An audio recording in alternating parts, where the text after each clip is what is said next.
My wife lost the job she'd held for 30 years. She was laid off. I'm an Iraq war veteran who lost both a leg and an arm in combat. But while my wife sank into depression, I had to find work. Otherwise, we would never have paid down our debts and would have been left with nothing. I took a dishwashing job at my friend's restaurant. And there, in the middle of one gray, monotonous shift, a fateful encounter took place, an encounter that changed our lives completely. Dear friends, your comments mean the world to us. Like this video, and right where you are watching us from, we will be happy to send you our regards.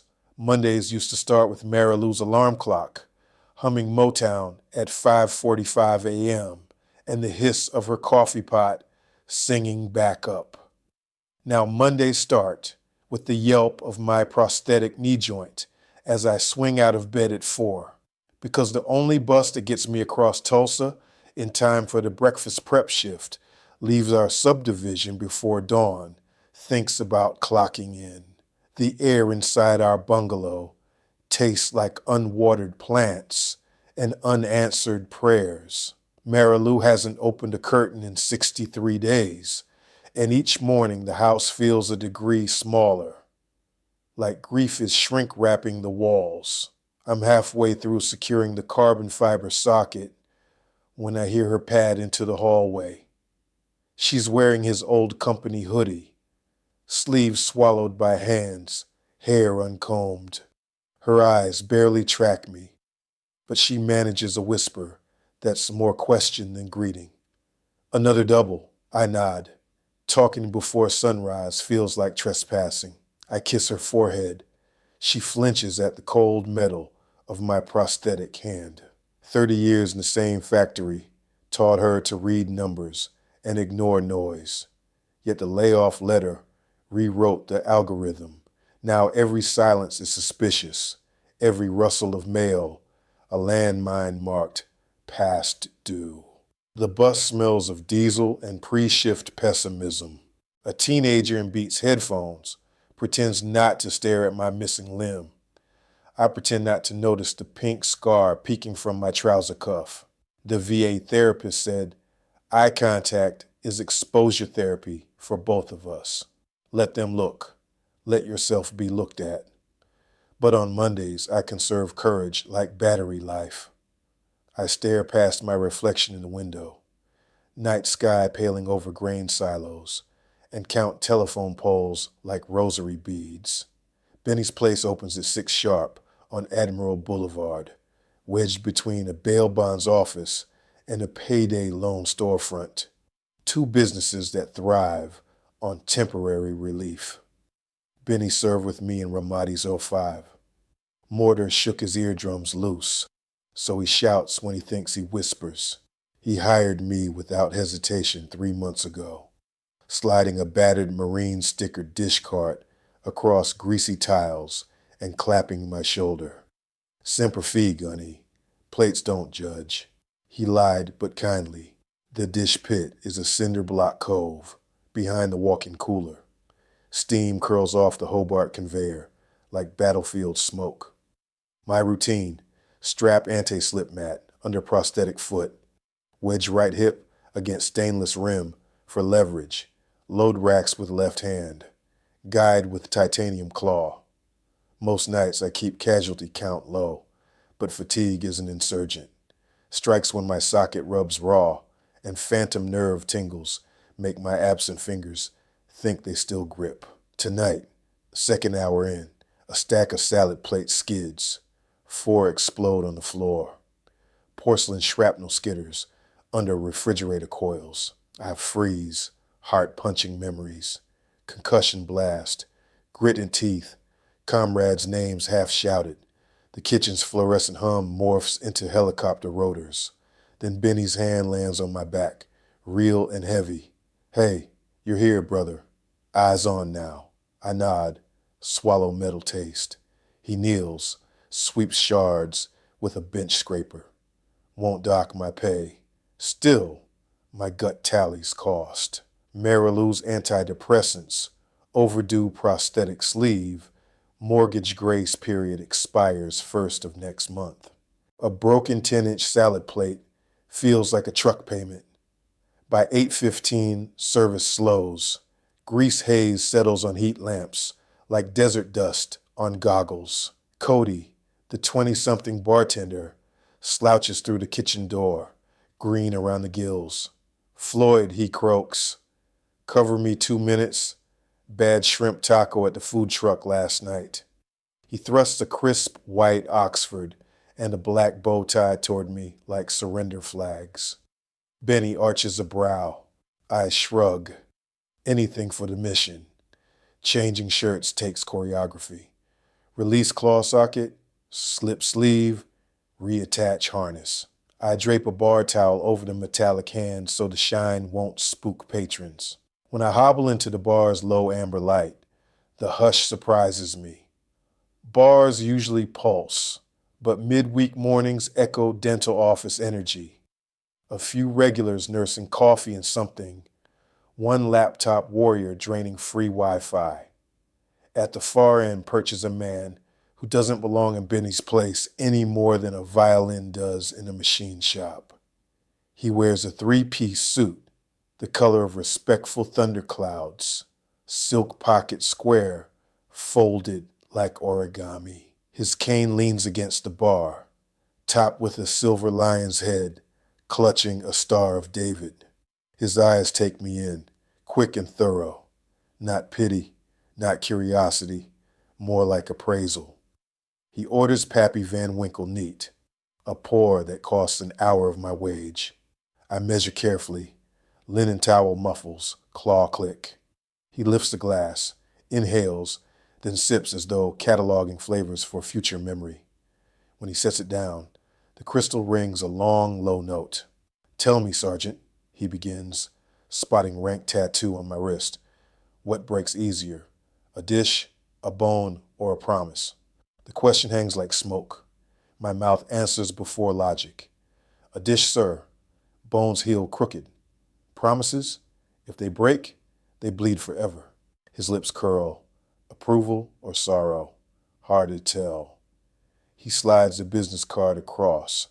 Samuel J. Rosen, Chairman, Solomon Restorations. On the back, bring the pieces. He lays $200 bills beside it, then taps the bar once with his cane. God mends with gold, he murmurs, referencing the Japanese art kintsugi without naming it. Come at dawn. He leaves before I can draft refusal. His bourbon sits half full. I pocket the bills for Benny, card for myself. When Cody returns, less green, I retreat to dish pit. Each plate afterward feels lighter, like possibility weighs less than regret. Bus ride home, smells of last night's pizza, and this morning's what-ifs. I turn Samuel's card over and over, edges imprinting my palm. Sunrise breaks through cloud cover, shards of light glued together across sky like mended porcelain. For the first time since Marilou lost her badge, I imagine a future not calculated in minimum wage decimals, but futures are fragile. I've broken things before. I unlock our front door at 10:58, house still dark. On kitchen table, my morning note now folded open, new ink below. Thank you for climbing the mountain. M, a coffee mug, hers, waiting. The smell of life trying to reboot. I breathe in steam. The card burning my pocket with second chances. Samuel Rosen's workshop occupies an old brick warehouse on East Admiral, a mile from Benny's, but a universe apart from the Friar Grease district. The hand-painted sign above the roll-up door reads, Solomon Restorations. Since 1949, the letters faded to the color of forgotten lullabies. At 5:55 a.m., the street is empty save for the hiss of distant interstate traffic and a newspaper truck rattling over potholes. I knock with my prosthetic knuckles. The sound echoes like coins dropped in an empty church. The iron door slides open, revealing a tall, younger man in apron and yarmulke. You're early. Grandfather appreciates punctuality. His name is Ezra, Samuel's grandson, lean as a violin string and just as tense. He waves me inside where humidity smells of tea, lacquer, and something metallic I can't place. Clusters of workbenches form aisles. Each surface glows beneath gooseneck lamps, like altars spotlighting holy fragments. China teacups severed into petals, ivory inlay curled away from mahogany, a headless porcelain angel waiting resurrection. Samuel emerges from the rear, cane clicking. Daylight from clear-story windows limbs his silver beard, so he looks carved from morning itself. Sergeant Johnson, he greets, as if we agreed on rank protocol. Welcome to the Temple of Second Chances. I hold out the grocery bag I brought, bottom rattling. Inside, the shards of last night's salad plates scavenged after close. Exhibits A through D, I say. Self-deprecation is easier than confession. He lifts a fragment between thumb and forefinger, rotates it like a gem dealer. Vitrified stoneware, restaurant grade, inexpensive but reliable. Mass-made dignity. He sets it atop a cork mat. Let me tell you why I asked you here. He gestures me toward a large drafting table where a cracked blue and white charger waits, fissures dusted with gold powder. You know kintsugi, he asks. I nod. Read about it once. Japanese artisans mend pottery with lacquer mixed with powdered precious metals, making breakage the most beautiful part. Samuel's version uses electroplated brass for affordability, but the effect is the same. Scars gleam like road maps of survival. My parents fled Warsaw in 1938, he says quietly. All they carried fit in a valise, including one china bowl from my mother's wedding set. It broke on the ship. An old rabbi glued it with tin solder. Ugly repair, but it held our soup for 20 years. I learned early that objects, like people, are most alive where they've been hurt. Ezra approaches with 2 mugs of tea. He offers one. I lift it with my carbon claw, conscious of steel on porcelain. Grandfather believes your hands know fracture, he says, not unkindly. My hands break things more than fix, I admit. You hire me as cautionary tale? Samuel chuckles. As apprentice, kintsugi requires patience, steady pressure, acceptance of imperfection. Your prosthetics may complicate finesse, but character supplies what limbs can't. I almost laugh. Character didn't keep me from dropping mortar tubes or choking on night terrors. But another voice, maybe Benny's, maybe the VA counselor, whispers, let the offer stand before you shoot it down. What's the pay? I ask blunt. 15 an hour to start, Ezra answers, plus percentage if a piece sells. 15, nearly double Benny's dish pit. Training unpaid, he adds. My shoulders sag. Our mortgage lender won't accept training. Samuel sees calculation flicker across my face. Work nights at Benny's if you must. Daylight here. Daylight. Marilou's curtains shuddered. Give me a week trial, I bargain. If I don't, shatter the store. Deal. Samuel taps cane on concrete like sealing covenant. First lesson, inventory cracks. He pushes a ledger toward me. Blank columns labeled object, fracture pattern, repair time, reflection. Every item that comes here must be studied before touched. You'll sketch breaks, estimate difficulty, and, he points to final column, record what the fracture teaches you. What it teaches, he smiles. A break is a biography. Listen. For 2 hours, Ezra demonstrates, cleaning shards with isopropyl, mixing urushi lacquer, dusting brass powder from a tiny silk bag. Each move is a conversation between caution and confidence. My claw proves clumsy with fine brushes, so Ezra straps a rubber sleeve over it, rigging a custom grip out of foam and painter's tape. The workaround looks ridiculous, but when I drag the soft tip along a crevice, lacquer settles like river silt. A thrill sparks, creation instead of destruction. Near lunch, sirens wail outside, ambulance racing down Admiral. The pitch jolts my adrenal memory. Dry sand rasp coats my throat. I set the brush too hard, splattering gold onto workbench. Sorry, I mutter, expecting reprimand. Ezra simply hands a rag. Part of the piece now, he shrugs unruffled. Samuel returns with sandwiches that smell of onion and dill. We eat standing, shards glimmering under lamps. Middle age, he says between bites, is nature's kintsugi. Skin cracks, joints rust, yet light peeks through seams we never invited. He eyes my prosthetic limb. Your seams shine already. Nobody's words have made my injuries feel luminous before. I clear my throat. Shine doesn't pay prosthetic liners. It might, he counters. Restored dinnerware for upscale hotels sells high. Collectors pay for narrative. They taste redemption with their soup. His eyes twinkle. Americans pay extra for redemption. At 2, I clock out. Yes, there's an actual punch clock, relic from 1957. Samuel insists on ritual. He hands me a bus pass coded for unlimited rides. See you at 0700 tomorrow. Outside, noon sun bakes asphalt. I pause, inhaling street sweeper diesel, mingled with T's ghost on my breath. My pocket carries no shards. They stay for curing, but the ledger weighs heavier. 10 entries, each fracture sketched like territory map. I run finger along prosthetic joint. The carbon weave resembles lacquer lines. Bus ride back. I draft numbers in my head. 15 an hour day shift plus Benny's 8:50 night equals maybe, just maybe, enough to pacify mortgage wolves until Mary Lou finds foothold, assuming my body holds up.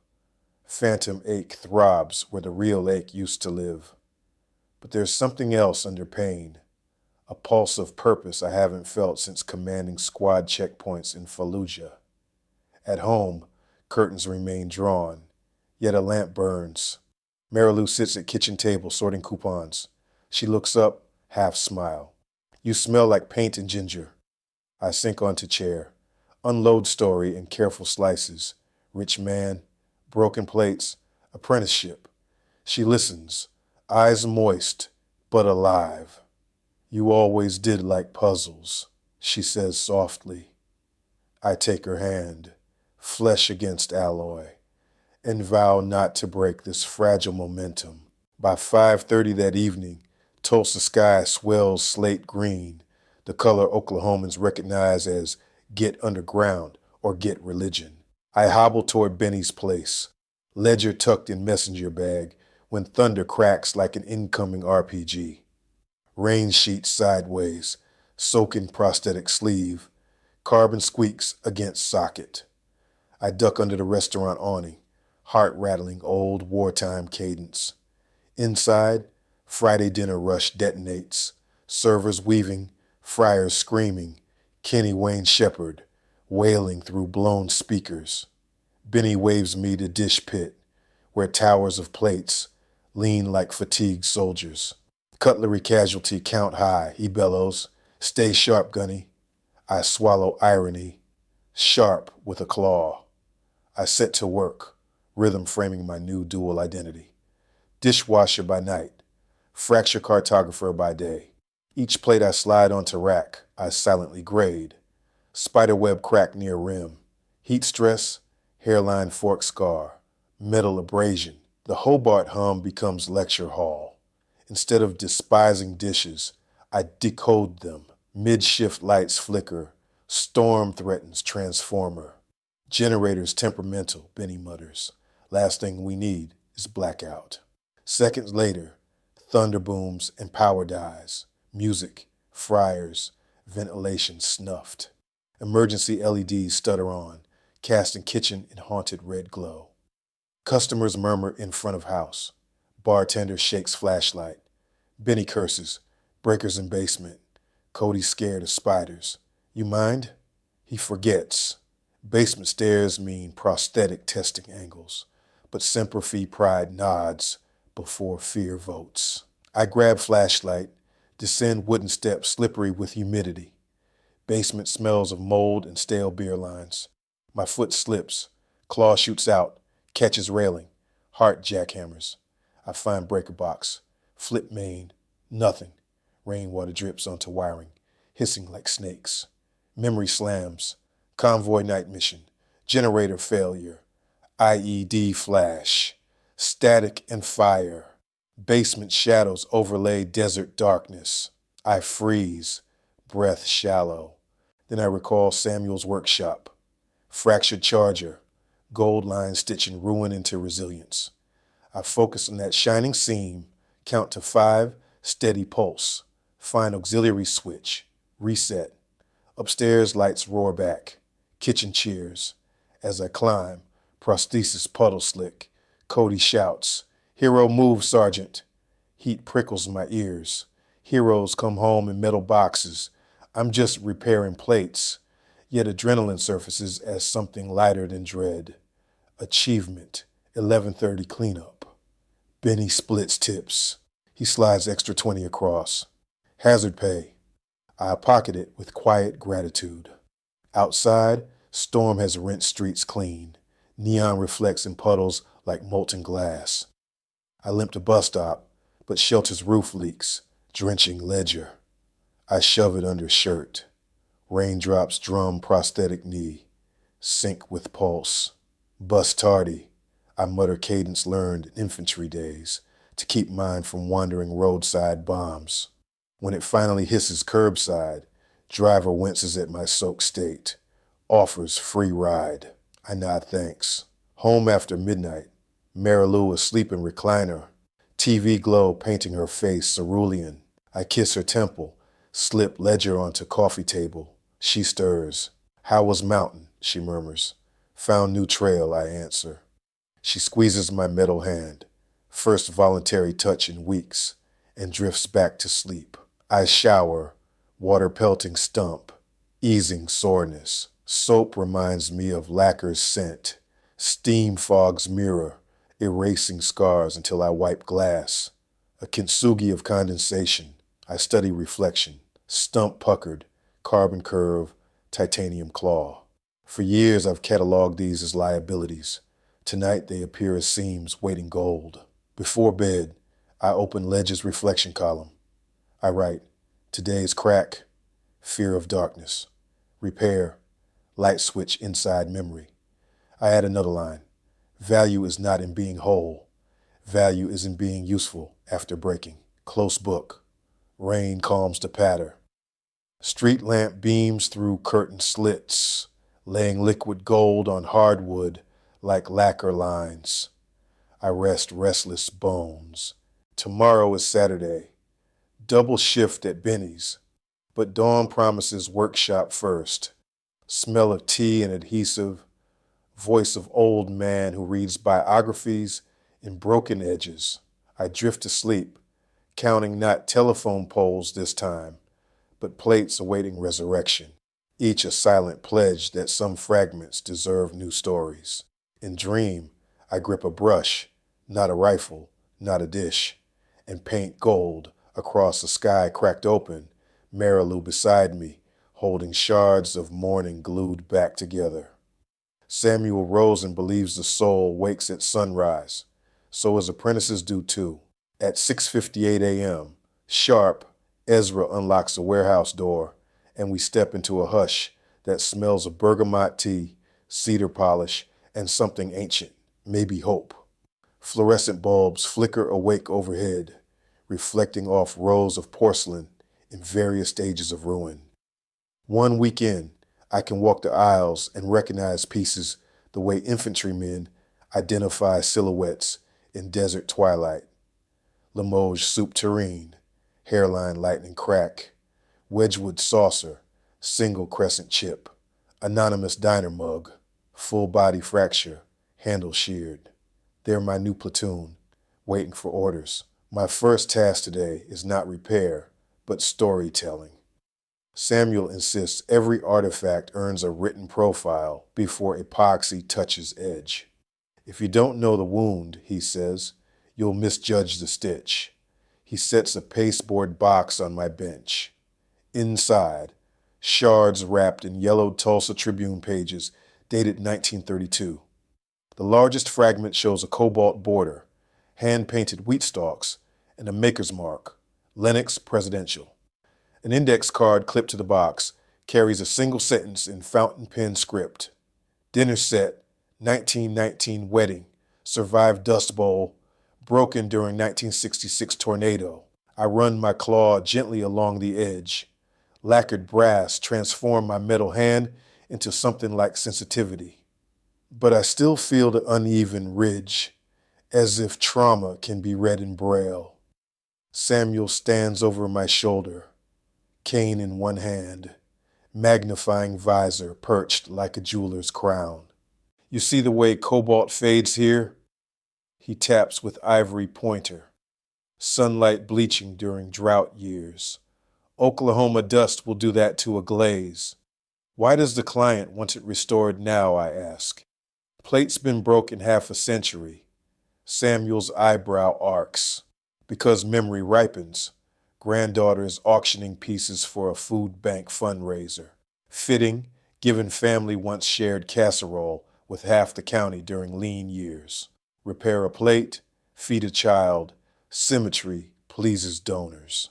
Ezra wheels over a cart of tools. Micro saws, cotton swabs, vials of Urushi lacquer. I reach for nitrile gloves, slide one onto my left hand, then strap a silicone sheath over the claw. The glove ritual feels priestly, like vestments for ordinary miracles. We match shards, edge to edge, a jigsaw of history.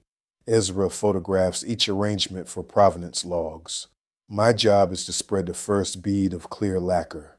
I steady breath, lower hand. Then vibration buzzes hip pocket. My phone, the generic ringtone that still startles phantom nerves. I flinch. The brush smears lacquer 2 millimeters off seam. My prosthetic foot shifts, nearly toppling light. Ezra catches it with cat reflex. Silence thickens. Samuel's gaze lands on me. Not angry, but razor attentive. I fish phone free. Unknown number. Voicemail alert. I apologize. Vow silence. He nods, but a seed of doubt lodges in my chest. At 10:15 break, I step outside to listen. Automated voice from First Prairie Mortgage. Notice of intent to foreclose. Payment delinquent 90 days. Full balance due in 21 calendar days to avoid proceedings. The words hammer slower than machine gun fire, yet land heavier. My breath fogs August air, though heat index climbs 90 plus. Memory splices, Marilou stapling pay stubs to bills, saying we're a month behind but blessed. Me promising overtime would bridge gap. Promises, plates or bones. Both crack under pressure. I pocket phone, pinch bridge of nose where sweat stings. Counting telephone poles won't calm this. Back inside, Samuel studies my posture from across room. He crooks finger. I follow him to mezzanine office, lined with ledgers, family photos, and a single Medal of Valor plaque belonging to his son, Vietnam, 1970. He gestures to wooden chair. Something troubles your countenance, Sergeant. I consider lying, habit of protecting civilians from battlefield ugliness. But the foreclosure notice throbs like shrapnel. Bank's taking my house, I say, voice oddly steady. 3 weeks. He folds hands. Does your wife know? I swallow. Truth. Not yet. She's recovering. I don't want to break her again. Silence settles. Heavy, but not suffocating. Secrets, Samuel says softly. Our hairline fractures. invisible until stress, then catastrophic. He hands me a small envelope sealed with red wax. Advance on your first commission, not charity, collateral against successful restoration of wedding plate. Inside glints a cashier's check, $2,000, enough to halt foreclosure clock. Temporarily, my pride debates, but pride never paid a lender. I accept with left hand. The claw would crinkle parchment. Thank you, sir. Use it wisely, he says, and tell your wife. Plates mend stronger when pieces know they belong. Lunch hour passes in focused silence. Ezra and I align the fragments anew, apply corrected bead. Brass dust blooms along lacquer like sunrise over prairie. By shift end, Fisher gleams, steady as railroad track. Samuel signs my logbook. Credible join, curing phase 24 HRs. Outside, sun slants west. I call Benny, ask to cut tonight's dish shift to half so I can talk with Mary Lou. He grumbles about skeleton crew, then relents. Family first, Gunny. Bus ride home feels shorter despite same mileage. I practice sentences, foreclosure, but hope. Failure, but solution. Partnership, not pity. Words fracture in rehearsal. Our living room glows curtain-filtered amber. Marilou kneels on rug, sorting dog food cans into donation box. She started volunteering at Paws and Whiskers yesterday. Small step from sofa to street.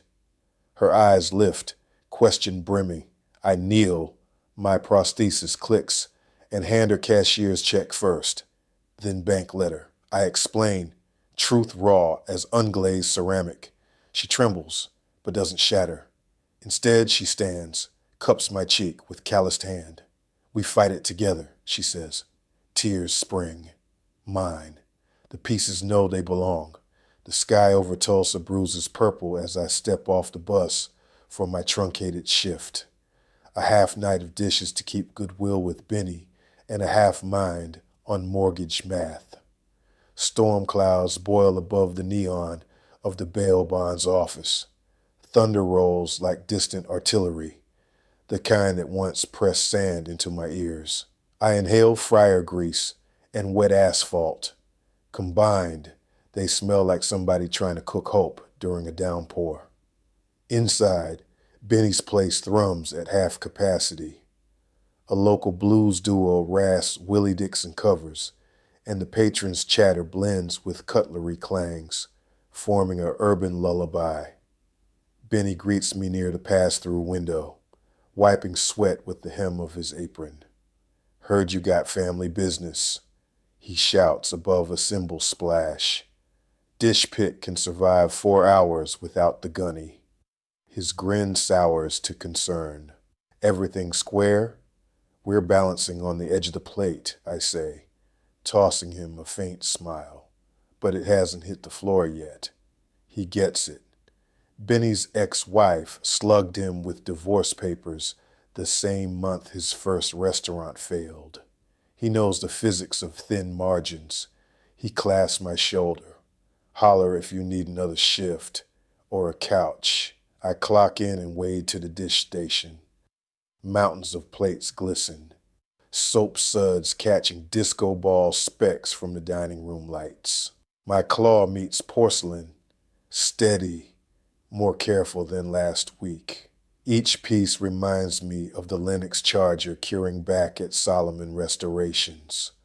Gold vein, knitting prairie dust to the 20th century. Tonight, dishes are not foes. They're practice. Half an hour in, Cody the bartender pokes his shaved head through the kitchen flaps. Floyd, man, could use your steady vibe, he says, jangling empty pint glasses.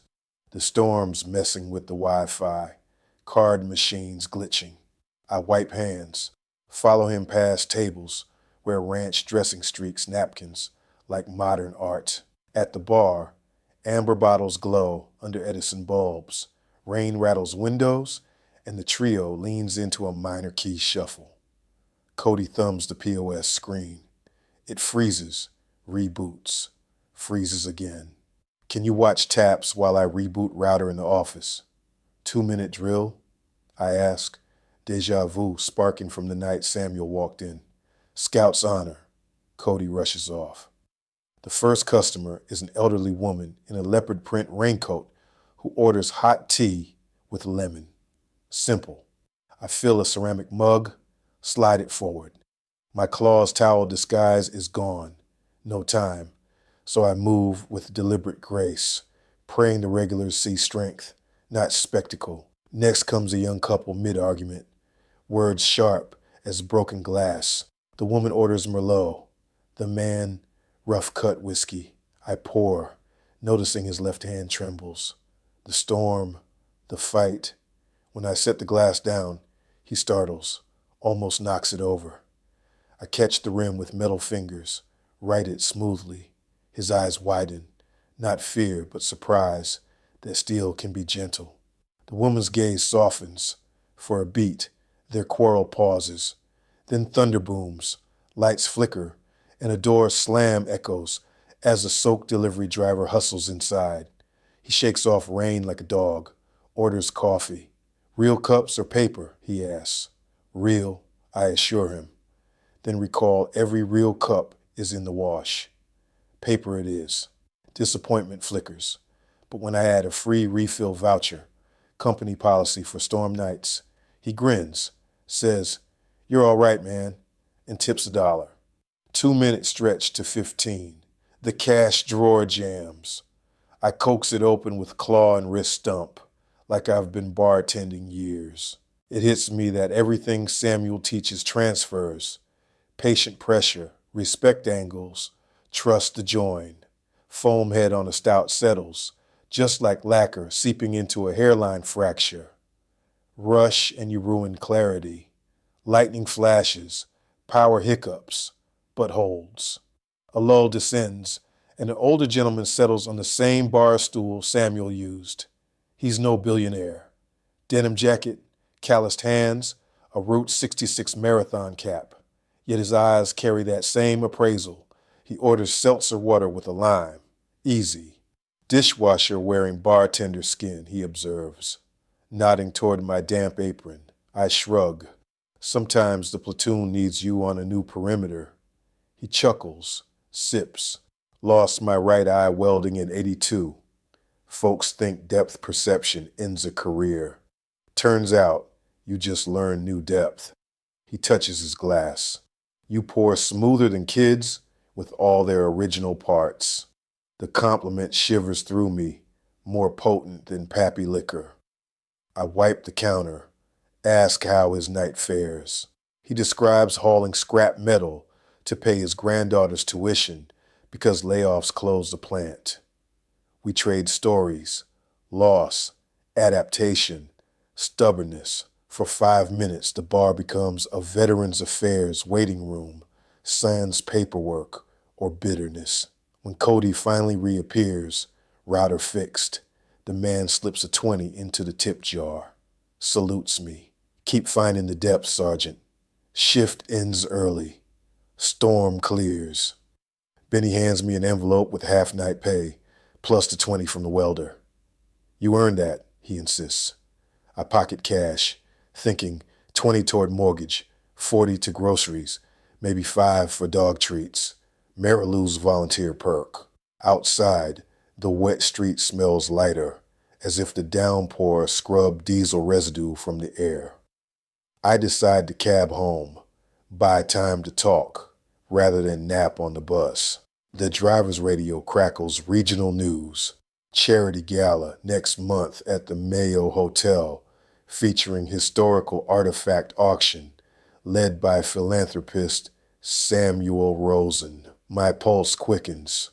Our Linux plate will leave the curing rack to stand beneath chandeliers. It scars public testimony. Home lights glow warm behind open curtains. First time in weeks.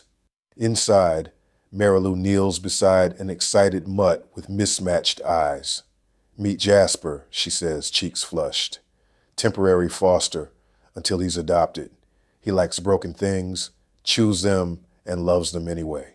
Jasper noses my prosthetic, tail helicoptering. I kneel, socket squeaks. He licks titanium like it's ordinary skin.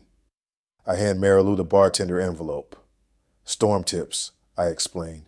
She folds cash into a floral tin marked Keep in the House. The total inside still falls short, but tonight the gap feels bridgeable, like a seam awaiting gold. We brew chamomile, sit on the porch despite damp cushions. Street lamp halos the simmering mist. Jasper gnaws a squeaky ball at our feet, each chirp punctuating silence. I tell her about Samuel's cashier's check, the charger plate, the looming auction. Her eyes widen, not at money, but at meaning. Plates that fed families will feed them again, she whispers. Hope flickers in her voice like the filament in the porch light. Fragile, yet burning. I confess my fear. 3 weeks. Bank, possibility of failure. She leans against me, her weight realer than mortgage digits. If the plate sells, great, she says. If not, we still learned how to mend china, and maybe ourselves.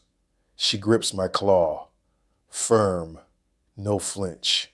Jasper rests his head on my intact knee, as if censoring old pain. Rain starts again, gentler this time.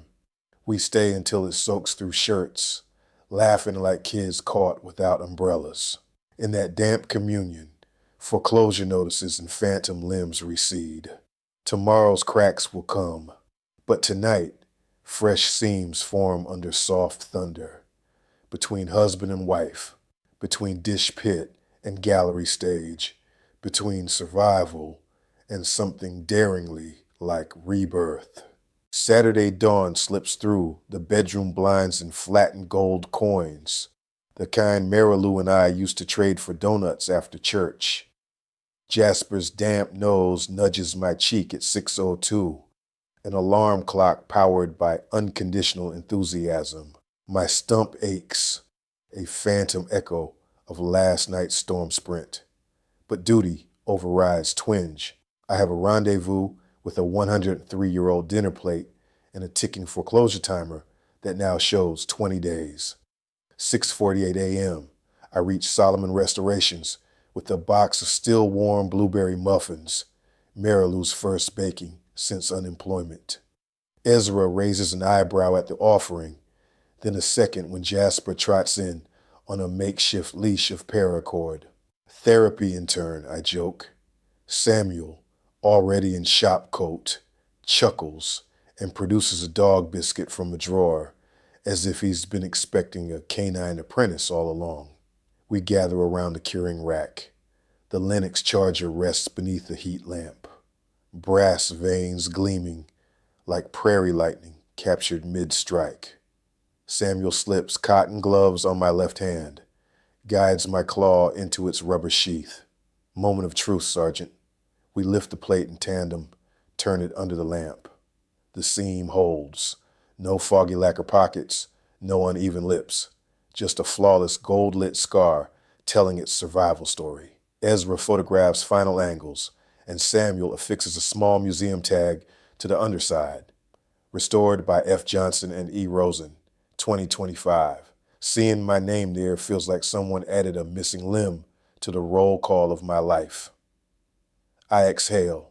The plate is scheduled for pickup at noon by the client, Ms. Adelaide Whitmore, Dust Bowl granddaughter turned philanthropist. Between tasks, Samuel beckons me to his office. He hands over formal papers, employment contract upgrading me from apprentice to journeyman restorer at $18 an hour, retroactive from next pay period. My heart jolts. That extra $3 means prosthetic liner refills without skipping an electric bill. You earned it the moment you saw value in fracture, Samuel says, sealing with handshake on my flesh palm. My prosthetic would crush his knuckles. Some agreements crave warmth. 11:55 a.m., Ms. Whitmore arrives, pearl necklace and a cane carved with wheat stalks. Her silver hair is combed back like wind in waiting.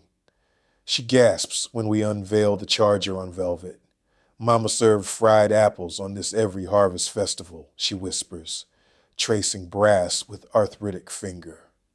Tears brim, but she smiles.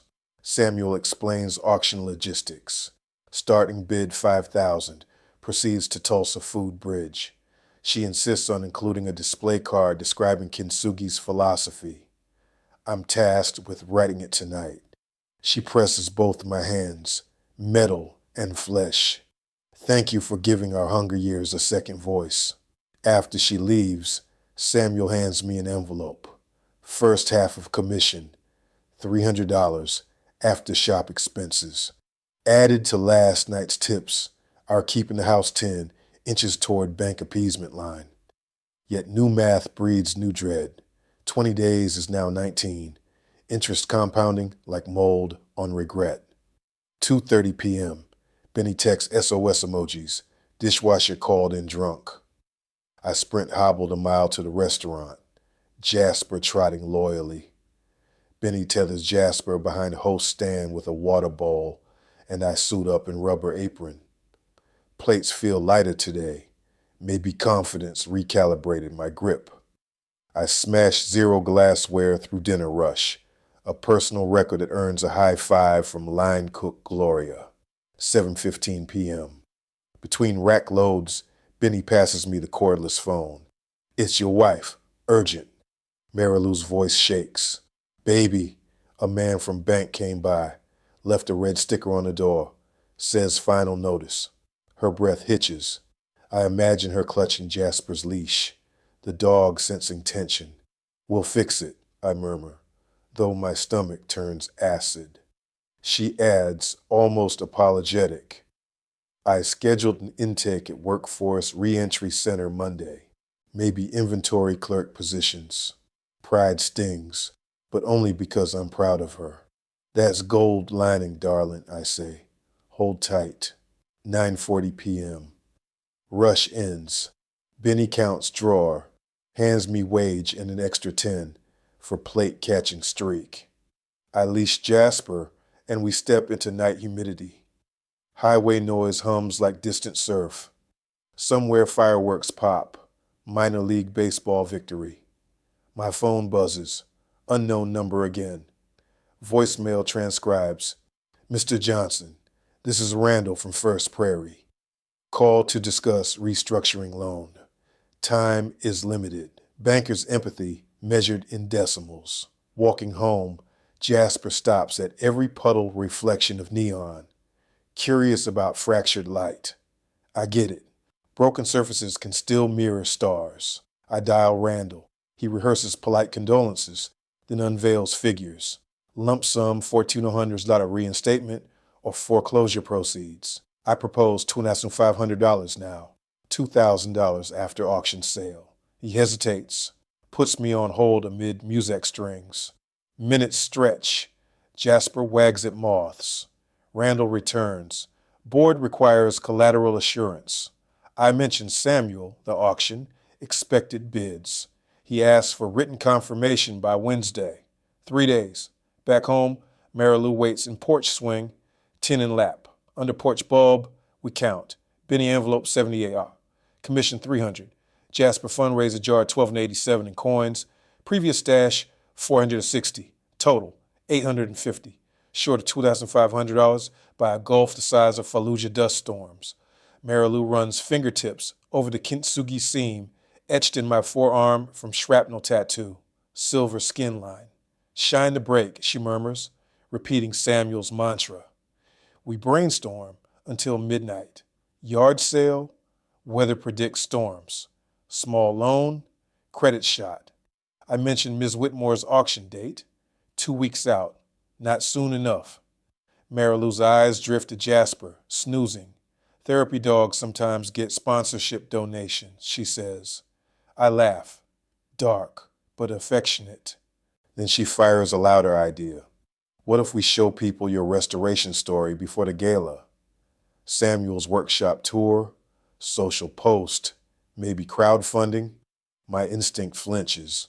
Veteran pride allergic to public mercy. But foreclosure is a louder allergen. Sunday morning, We pitch plan to Samuel. He rubs beard, ponders. Integrity first, he warns. Crowdfunding must serve story bigger than one mortgage. Ezra suggests a live stream demonstration. Floyd repairs a simple cracked mug in real time while viewers donate to Tulsa Food Bridge and optionally tip the artist. Narrative of resilience, he says, not pity. Samuel agrees, sets date, coming Saturday, online and in shop. He will front supplies, donations cover bank demand, or feed bank clients. Either way, plates feed families. My heart pounds. A battle plan sketched on mercy lines. Marilou volunteers to run social media. Workforce re-entry can wait one more day. Benny pledges his house band for background blues. Even Cody offers free mocktails to in-person donors. Community glues around us like urushi lacquer. Sticky, fragrant, unexpectedly strong. Tuesday evening, I polished the demonstration mug, a chipped diner cup from Benny's place that survived countless coffee refills and one bar fight toss. Its inscription reads, "Refill Faith." Fitting, under lamplight, I practice brush strokes, each line a prayer. Let the lacquer cure. Let donors tune in. Let bank clocks slow. After rehearsal, Jasper curls at my prosthetic foot as Marilou livestream tests phone angles. I preview the speech. Keep it humble. Keep it hopeful. Remind viewers fractured things can serve a higher purpose. She gives me thumbs up. Wipes tear. Your voice shakes less than your hand now, she says. I answer, because both learned new depth. Night settles. Mortgage countdown shows 17 days. Gold dust sparkles on my workbench like grains of dawn. Sleeping, I dream not of explosions, but of plates spinning gently on a lathe of light. Seams glowing roadmaps toward a future where broken doesn't mean useless, and deadlines bend to stories worth telling. Wednesday morning carries the scent of August asphalt after a token midnight sprinkle, steam, and stubbornness. At 7:02 a.m., I wheel my bike-length prosthetic across Solomon Restoration's threshold, one-handed, because the other hand holds 2 latte cups, one half-calf for Samuel, one full octane for me. Ezra grins when he sees the beverages. Sleep shadows cling under his eyes like bruises from sparring with spreadsheets. He's been spearheading our live stream promotion. A new banner hangs over the workbench camera rig. From breakage to brilliance, live this Saturday. Bold teal on ivory. Samuel emerges from the back office in his pressed shop coat, cane tapping a heartbeat. He accepts the latte, tastes, nods approval like a sommelier. Your timing, he says, is improving with your joins. He motions me toward a stack of envelopes on his desk. The top one bears a crimson First Prairie mortgage seal. Sweat beads under my collar. I slit it with a palette knife. Conditional reinstatement letter. The terms stare back in legal gray. $2,500 certified funds by 12 p.m., Monday to freeze foreclosure. 4 days, half a week, I mutter. Same length as a firefight that lasted forever, and one heartbeat at once. Samuel reads over my shoulder. Time is elastic, he murmurs. Fill it with purpose and it stretches. Fill it with dread and it snaps. He taps the letter. We aim for stretching. He slides me another envelope. A check for $400. My first hourly wages plus retroactive raise. My throat tightens. That covers utility arrears and Jasper shots. But the mortgage beast still wants more meat. Samuel sees calculation flicker across my face like stormlight on prairie grass. Saturday's donations will roar, he assures. Ezra adds, local papers feature goes live noon today. Hashtag momentum looks solid. Before I can exhale, the bell above the front door jingles. A petite woman in a sunflower print blouse, strides in, press badge swinging. Caroline Burkett, Tulsa Beacon. She interviewed Samuel last year about Depression-era quilts. Now she wants the human angle on veteran-turned-restorer. Her smile could slice fondant, polite, purposeful, maybe sharp if pushed. Samuel agrees to photos of the workshop. Ezra preps soft boxes. Jasper, sporting a red bandana that reads Shop Dog, wanders into frame, earning an awe from Caroline and 23 hearts on her live tweet. Questions start gentle. How prosthetics affect dexterity. What war taught me about patience. I recount the Linux Charger, the Dust Bowl heritage, omit bank deadlines. She scribbles notes with mechanical pencil staccato. Then her brow lifts, fox curious. Rumor is your mortgage situation raises stakes for Saturday. Do you worry donors will feel manipulated? The sentence slices deeper than shrapnel ever did. Heat floods my neck. I choose breath over bark. The fundraiser's mission is feeding families, I say evenly. If my story resonates, that's collateral empathy. But no plate should starve, so mine can stay housed. Samuel's cane clicks once, approval. Caroline's pencil races. She thanks us and promises page 1 placement in Friday edition. My gut churns. Front page pity or front page power. Lunch break. Marilou texts selfie from paws and whiskers. She's grinning beside a one-eyed terrier, wearing a cereal box cone. Caption, learning to see past breaks. The day brightens, but 2 minutes later, phone buzzes again. Unknown number. Voicemail. Mr. Johnson, this is Randall Whitcomb. Reminder of certified funds deadline. Paper cuts on heart tissue. Afternoon assignment distracts. Samuel has me practice invisible. Joins on mass-produced diner mugs. Lacquer clear. No gold powder. Cheaper fix, but requires steadier line. I tape my prosthetic wrist to reduce tremor. Ezra cues up blues on shop speakers. Lacquer slides smooth. I fall into trance. Each seam stays quiet, elegant. At 3 p.m., Samuel inspects. Commercial clients like silent scars, he notes. Different aesthetics, same dignity. He sets aside 5 finished mugs. Patch 15 more, and we'll invoice the truck stop chain Monday. Extra 100 to your tally. Evening bus home rattles under a bruised sky, striated lavender and coal. I thumb through Caroline's email preview of tomorrow's web article. Headline, Veterans Gold Lines could feed Tulsa's hungry and save his home. My stomach drops. The mortgage angle front and center. The story is accurate yet raw. I forward to Marilou with a warning. She replies with a single gif of kintsugi bowl shining. Hope or sarcasm? Hard to tell. At dinner, Marilou plates leftover chili in chip bowls. Hers, she says, science experiment for you. I raise brow. She hands me Sharpie to mark cracks. Jokes we can monetize them after Saturday. Humor, choke healing indicator. We eat, Jasper snoring under table. Between bites, I confess bank deadline. Her spoon pauses, but no meltdown. She squeezes my thigh, flesh won. We'll stretch time, she says, echoing Samuel. I feel lacquer setting across invisible fissure between us. Later, we draft social post copy on her refurbished laptop. Watch a plate mend.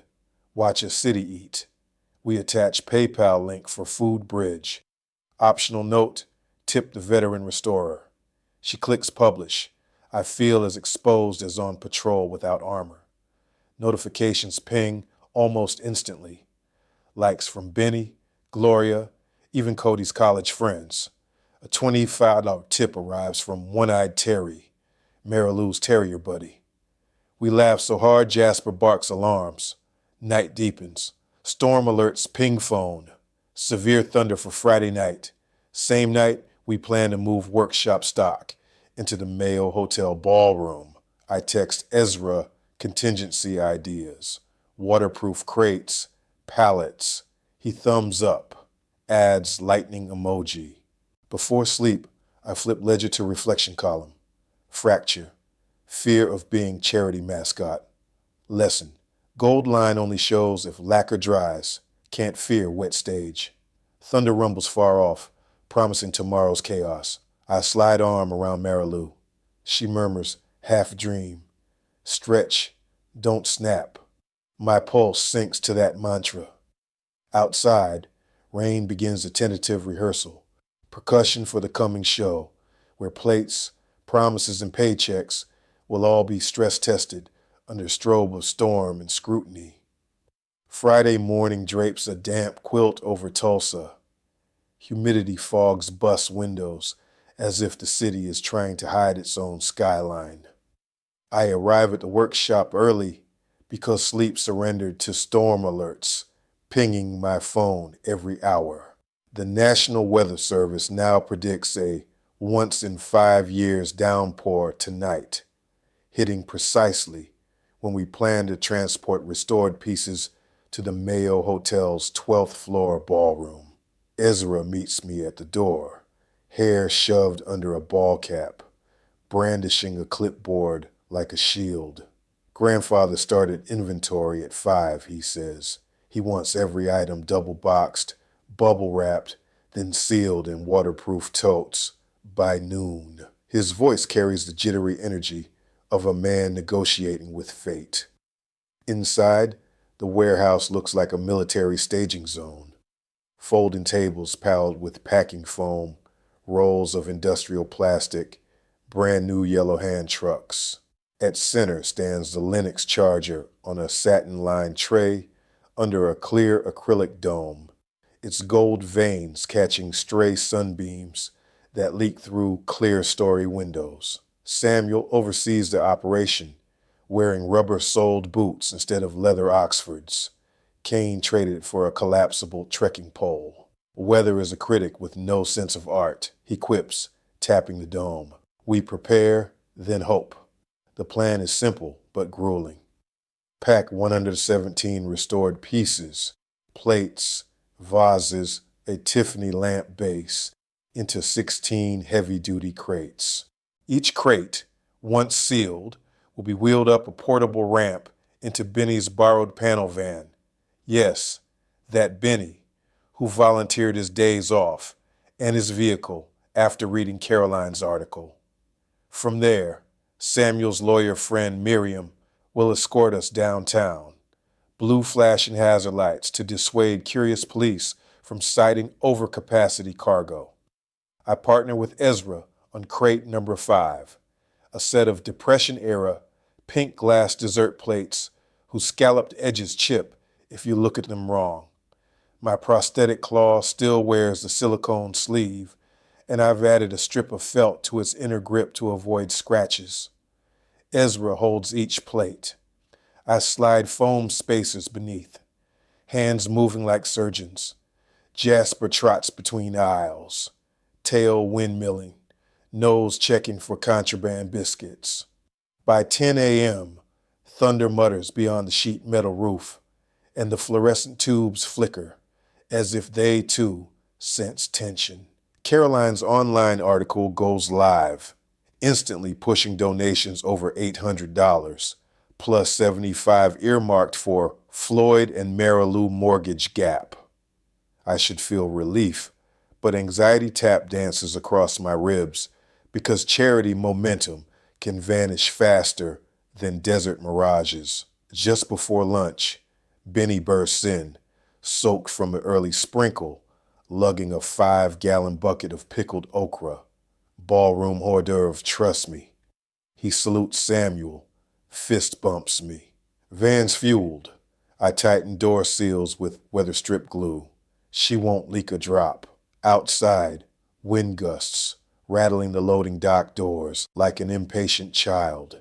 We break for sandwiches. Samuel's tradition of challah and smoked whitefish. Over crumbs, he unveils tomorrow's program brochure.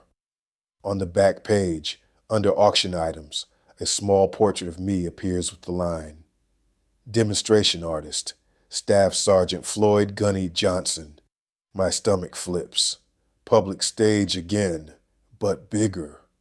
Society patrons in tuxedos and local reporters sniffing for angles. "You sure that photo does you justice?" Samuel asks, half teasing. It's the shot Caroline took of me stroking lacquer onto the demo mug, prosthetic hand clearly visible. I study the image, brow furrowed, posture earnest. Not pity bait, not hero glam, just work. It's honest, I say. That's enough. Inventory, countdown. By 2 p.m., we have 12 crates ready. Rain drums the roof in rhythmic codes. Ezra checks Doppler radar. Crimson blobs moving like angry ink across eastern Oklahoma. "We need to roll by 4 or the highway floods," he warns. Samuel nods, eyes shadowed with something heavier than weather. Crate Usher 13 contains Ms. Whitmore's Charger. We decide to escort it in Samuel's vintage Lincoln rather than Benny's van. Less jostle, more climate control. I volunteered to keep it on my lap. Ezra slips anti-shock straps around dome base, buckles them like a seatbelt across my thighs. I feel absurd and sacred at once. A wounded soldier cradling fragile history while howitzer clouds accumulate overhead. Before departure, I call Marilu to update. Jasper barks hello through speaker. She reports that Paws and Whiskers will cross-promote tomorrow's stream with a Rescued Hearts Men Too tagline. Donations climb past 1,000. My voice cracks, grateful, scared, tired. "We're almost there, baby," she says. "Stretch, don't snap." I breathe those words into the receiver like coordinates. Convoy through Tempest, 4:05 p.m. The convoy noses onto Admiral Boulevard. Benny's rumbling van first, hazard lights flashing, Ezra's crossover second, Samuel's Lincoln last, windshield wipers dueling monsoon sheets. Traffic lights blur into green-red smears. Water pooled at curbs leaps up as wheels cut through. Thunder booms so close the chassis vibrates. But the Charger remains steady, weightless in my lap, yet heavy with symbolism. Halfway downtown, we hit gridlock, flash flood detour signage, police redirecting cars. Benny's van inches forward, vanishing in spray.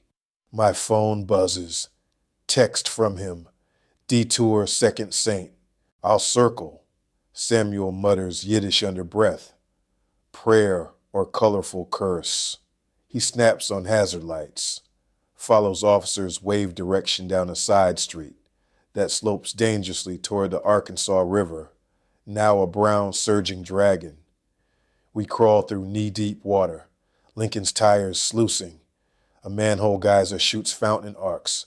A delivery truck stalls, emergency lights blinking SOS. I tighten grip on Charger. Nitric fear spikes. One pothole, one hydroplane, plate shatters, charity fizzles, mortgage devours home. Samuel's knuckles whiten on steering wheel. Sweat beads on his temple, despite frigid AC. "Trust the seams," he whispers, maybe to the car, maybe to himself. We survive the flood zone, emerge onto higher asphalt near the Art Deco spire of the Mayo Hotel. Valet awning flaps like surrender flag. Staff rush with umbrellas, eyes wide at crates. Benny's van squeals in a minute later, tail lights glowing through curtains of rain. He hops out, soaked to ribcage, yelling "Semper Dry, baby," despite ankle-deep puddle. Ballroom baptism. The 12th floor ballroom is a cocoon of gold leaf, crystal chandeliers, and echoes. We roll crates across tarp-covered carpet while hotel engineers fuss about humidity. Lightning strobes beyond tall windows, illuminating downtown rooftops like black sea waves.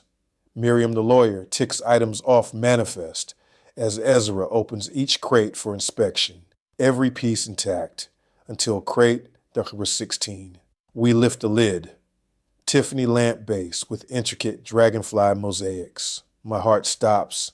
A hairline crack is splintered through stained glass wings larger than before. Possibly thermal shock from Van's AC meeting ballroom moisture. Ezra's face drains color. Samuel sways, grips table. For a second, I see frailty where I've always seen granite. He steadies, palm to chest. We can mend, he rasps. Rush job. Auction is tomorrow night. But thunder booms closer. Hotel staff announce evacuation of upper floors due to tornado watch. Guests funnel to basement shelter. Chaos churns. Ezra readies bubble wrap to resecure broken lamp. Miriam updates insurance adjuster by phone. Samuel leans against crate, breaths shallow. I notice gray pallor. Sir, sit, I urge. He shakes head, tries to stand taller. Fails. Sweat beads across brow. Old soldier instincts kick. I lower him into chair, loosen collar. His pulse flutters under my real fingers. Irregular. Call EMS, I bark at Miriam. Paramedics arrive in 10 minutes that feel like artillery hours. They strap sensors, talk blood pressure, mention angina flare. Samuel protests. He has lamp wings to rescue. I clasp his hand, flesh and metal together. I'll finish the mend, I promise. You taught me seams. Trust to join. His eyes glisten behind rain-fog spectacles. Gold lines and lamp wings, he whispers. Dragonflies must fly tomorrow. They wheel him out, stretcher bumping through crates. The ballroom feels suddenly cold. Chandelier crystals trembling like frightened glass birds. Wind howls down elevator shaft. Ezra stands beside the cracked Tiffany base, shoulders trembling. We can't fix that without grandfather, he says, almost child small. I rest my claw on wing fragments. Yes, we can. I recall Samuel's first lesson, study wound before stitch. I envision gold trailing each fissure, turning damage into daylight. Hotel manager says tornado watch will lift by dawn. We can return at 6 a.m. I send Benny home. He insists on staying to guard crates. I shake my head. Jasper needs feeding. Benny needs rest. We need calm. Ezra and I gather tools into waterproof tote. Security locks ballroom. Outside, rain eases to needle mist. Ambulance lights fade down Denver Avenue. I raise face to clouds. Stretch. Don't snap, I mutter. Tomorrow we live stream. Tomorrow we mend dragonfly wings and maybe bank ledgers. Tonight we plan under emergency exit light, that halo's broken lamp like prophecy. Wednesday wakes me with the uneasy stillness that always comes before an Oklahoma sky decides what kind of villain it wants to be. No wind, no birds, only the slow drip of condensation from the bedroom window unit onto the sill, metronoming dread. Jasper lifts his head from the foot of the bed, ears pricked, as if he can smell pressure dropping. Across the quilt, Marilou's phone glows with one-word weather alerts. Instability. She swipes them away like gnats and slips into her volunteer polo, the bright green one that makes her skin look hopeful. While she gathers treat bags for the shelter dogs, I anchor my day the same way a field surgeon anchors torn muscle. Coffee, socket liner powder, measured breaths. The prosthetic knee squeaks once when it locks. The sound echoes in our narrow hallway, a single piano key reminding the house its own tempo. Mortgage papers lie on the table where we left them last night, but I refuse to let numbered threats dictate cadence before dawn. The bus ride across Tulsa is a moving diorama of unfinished repairs. Potholes, patched but sagging, storefronts half repainted, neighborhoods where blue tarps have become permanent roof shingles since last spring's hail.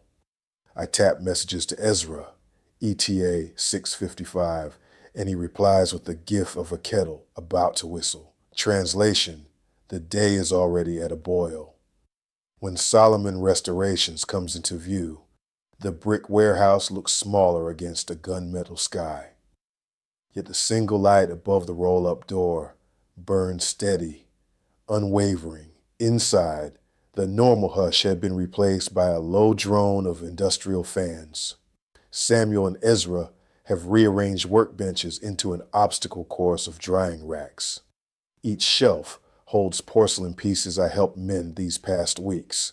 Teacups with gold lightning smiles, gravy boats wearing brass eyeliner, a punch bowl whose rim now glows like sunrise.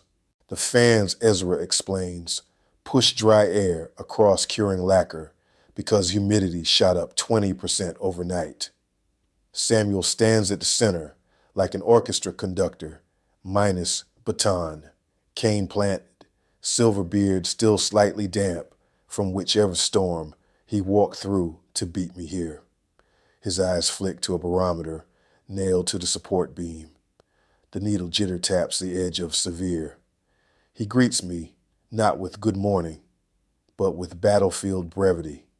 36 hours until live stream, 42 until auction, weather window narrowing, coffee first, then contingencies. Coffee arrives in mismatched mugs, a deliberate ritual. Mine reads, refill faith, one of the diner cups we mended for practice. Steam curls into the rafters, while Samuel outlines the day's triage list. Item 1, a 1920s Rosenthal soup tureen, cracked in a perfect equator line, booked for Saturday's bidding war. Item 2, padding and sealing the crates already packed, in case the predicted deluge turns loading docks into canals. Item 3, Samuel's voice hesitates, a hairline tremor. We'll train backup narration in case my heart decides showmanship isn't cardio-friendly. His wink is too quick to disguise fatigue. We begin with the tureen, because cracks don't wait for confidence. Ezra photographs the fissure. I sketch it in the ledger's new page, shading depth where porcelain walls thin.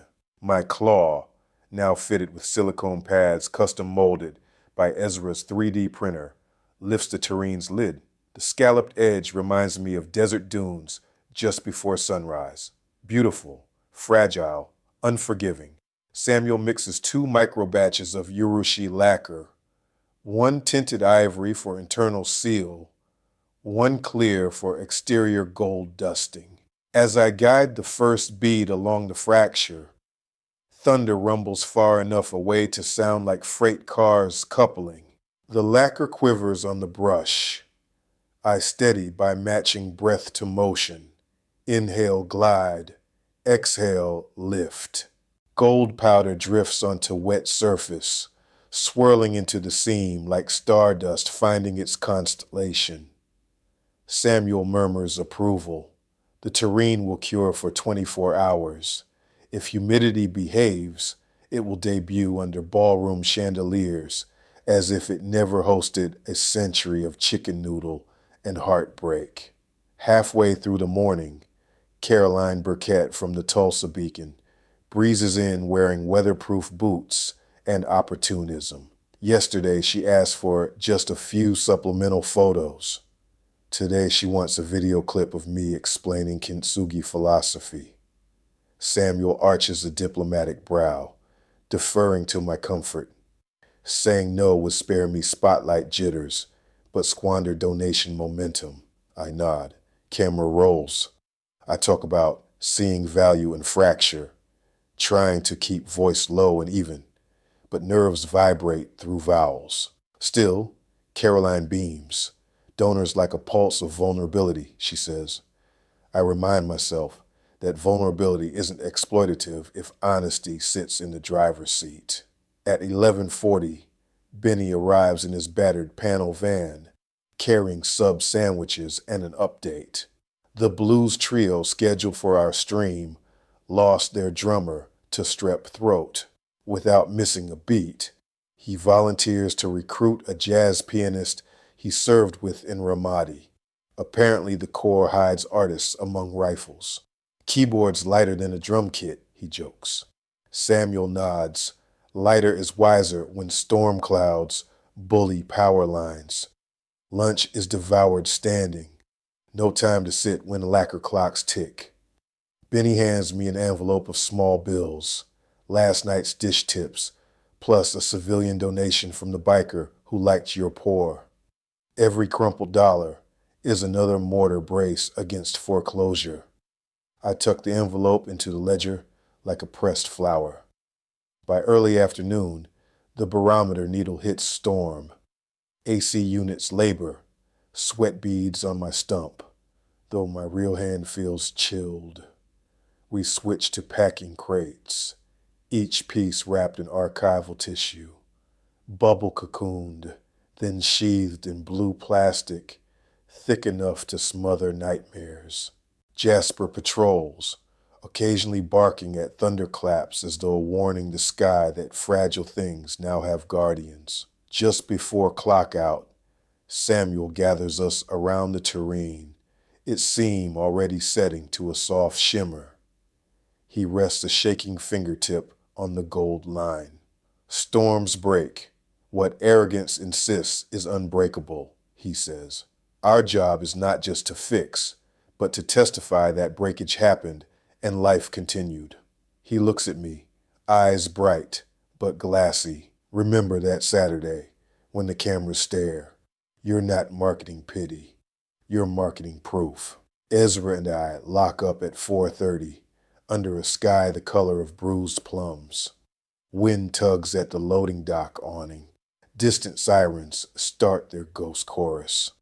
As the warehouse lights click off one by one, gold seams catch the last rays that manage to squeeze through thunderheads, each gleam a promise thick enough to stretch the night. By the time Benny's van rattles up to our curb Friday evening, the air feels electrically pre-chewed, as though storm clouds have been gnawing on power lines all day. He honks twice, our Marine code for move out soldier, and I clamber in, Jasper hopping between us. We've promised Mary Lou we'll be gone only a couple of hours. The plan is to shuttle 6 finished crates from the workshop to the Mayo's freight dock before the city turns into a giant bird bath. She stands on the porch in her volunteer polo, arms folded, chin high. She is terrified of storms, but more terrified of setbacks. Ezra texts while we're still buckling. Radar got uglier. Warehouse roof sweats. He attaches a screenshot. Red polygons pulsing over Tulsa like irritated hives. Benny whistles. Hope the crates can swim. Traffic downtown is thin. Even the usual Friday night cruisers have seeded asphalt to lightning. 4 blocks from Solomon Restorations, a gust slams the van, and rain begins its assault in fist-sized drops. Benny grips the wheel like a throttle. Been through this in Fallujah sandstorms, he mutters. Only difference, sky's wet. When we back up to the loading bay, Ezra is waiting in a yellow slicker, face half hidden under headlamp glare. He points to a silver stripe snaking along the cinder block wall. Water seeping faster than shop vacs can sip. Inside, the industrial fans are now white noise panic. Humidity hovers thick enough to bend light. The terrain we repaired this morning sits under a plastic tent on a high shelf. Safe for now, but cardboard boxes along the east wall sag like surrender flags. Wind ripped a roof vent, Ezra shouts above the din. Rain's coming straight down the ductwork. Grandfather's still in recovery. They won't discharge him until morning. We need everything off the floor. Mission parameters shift. We're no longer transport team, but rescue crew. Benny drags pallets from the storeroom. I hobble slide them into place, while Ezra triages what needs elevation first. Anything with uncured lacquer. Samuel's collection of 1930s milk glass and the Tiffany dragonfly lamp that's supposed to headline tomorrow's auction.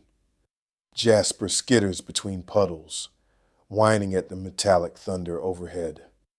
I wedge my prosthetic knee against a crate corner, lever it up just enough for Benny to slip a pallet jack beneath.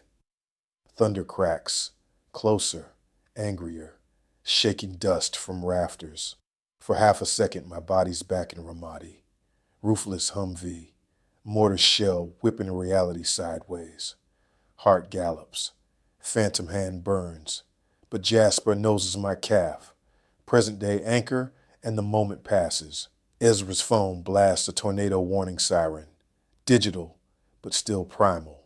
Cell tower says funnel spotted west of Keystone Lake. That gives us maybe 30 minutes before rotation chooses a neighborhood for carnage. We prioritize the Tiffany lamp. Ezra lifts the stained glass shade. I cradle the brass base in my claw. Towel cushioning contact. Benny leads the way through rainfall that now drapes the loading dock like bead curtains. The van's cargo bay feels tinny and small compared to ballroom expanses. We strap the lamp inside a foam cradle, buckle the crate, then repeat with tureen, cups, and silver candlesticks. By 9:20 p.m., lightning strobes so fast the sky stops blinking. Ezra locks the warehouse, double checks that the remaining pieces sit 4 inches off concrete, then climbs into the passenger seat. The van's windshield transforms into a 1,000,000-pixel noise screen. Wipers can't keep up. Streetlights flicker out one by one. Benny plots the least flooded route to the Mayo via side streets that rise like dikes. We crawl at 10 miles per hour.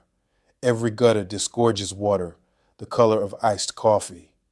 Halfway there, police barricades force us onto Riverside Drive, perilously close to the swollen Arkansas River. The current below roars like a crowd at a losing game. A road flare sputters at an intersection where a sedan sits half submerged to its windows. I swallow bile. Machines drowning look too much like bodies. Benny mutters coordinates under breath. Old habit from convoy days. 3 blocks north, 2 east, pressure on the gas. Keep the wheels speaking. When we finally skid beneath the Mayo's awning, hotel staff greet us with towels and incredulous eyes. "You sure picked a night," the doorman says, voice cracked with nerves. We offload crates onto freight trolleys, Jasper pacing behind me like a furry assistant stage manager. Inside the service elevator, walls tremble as wind bashes glass somewhere beyond. The 12th floor ballroom, dim except for emergency sconces, smells faintly of ozone and fresh linen. Tablecloths ripple in air conditioner gusts like ghosts practicing waltzes. We wheel the Tiffany lamp to its pedestal, a wrought iron column draped in velvet, and I lower it into its nest. Ezra checks seam lines. Our gold rivulets hold, glowing softly even in low light. For a breath, the lamp seems to cast its own calm, a lighthouse in landlocked tempests. But calm dies quick. The building groans, a deep metallic bark, as if the storm yanked its spine. Lights blink out. Backup generator hums, then stalls.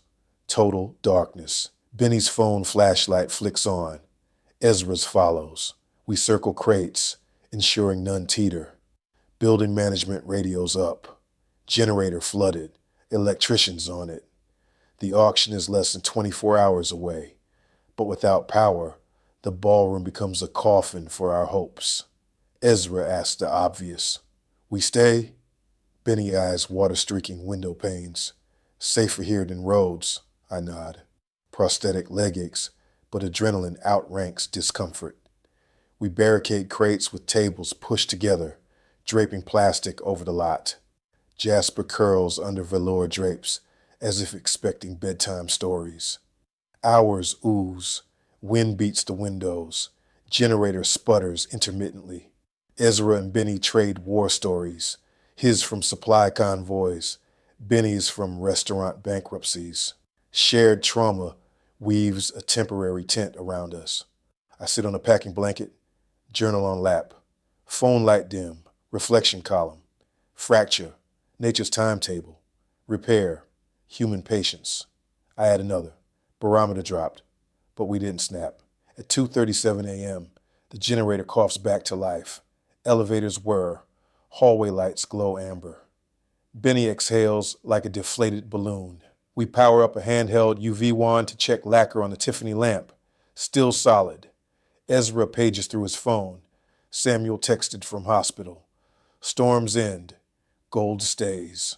We decide to catch micro naps. Benny claims a stack of tablecloths. Ezra curls on the dish towel stash. I lean against a crate. Jasper's head on my knee. Rain eases to a hush the size of hope. Through glass doors, dawn limps in, pale and wrinkled, but alive. Light filters through mauve drapery like a tentative apology for last night. 6:11 a.m. Saturday. My spine, having slept against a crate corner, pops loud enough to startle Jasper.